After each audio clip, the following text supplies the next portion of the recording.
మీ ఊర్లో కూడా మీకు రక్షణ లేకుండా చేశారు అంటే పోలీసులే మీకు వ్యతిరేకంగా మాట్లాడుతా ఉన్నారు. మరి ఇప్పుడు తిరిగి నాగర్ కర్నూలు వెళ్తే ఎలాంటి పరిస్థితి ఉంటుంది? మరి అక్కడ ఎలాంటి సిచ్యువేషన్ ఉండబోతుంది?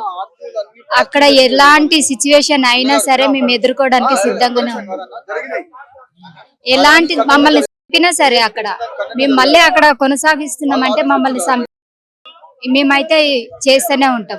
ఆపడానికి అయితే లేదు, ఇట్లనే యుద్ధం చేస్తూనే ఉంటాం. ఇంకా మరి ఇప్పుడు పోలీసులే మీ దగ్గర ఉన్న పోలీసులే వారికి ఇప్పుడు ఆపోజిట్ గా ఊరిలో ఉన్న పోలీసులే ఇప్పుడు తిరిగి అక్కడ ఊర్లోకి వెళ్తే ఇలాంటి పరిస్థితి మళ్ళీ మీ మీద దాడి చేసే అవకాశం ఉందంటారా?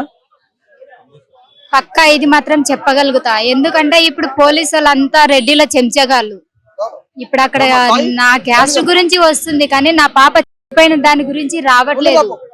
అసలు నా వ్యక్తిగత విషయాలు వాళ్ళకి ఎందుకో నాకు అర్థం అయితలేదు. నా పాప విషయం చెప్పమని అడుగుతున్నాం మేము, అంతేగాని ఇంకా వేరేది అడగమన్నా. మా పాపకు న్యాయం జరిగేంత వరకు పోరాడుతూనే ఉంటాం.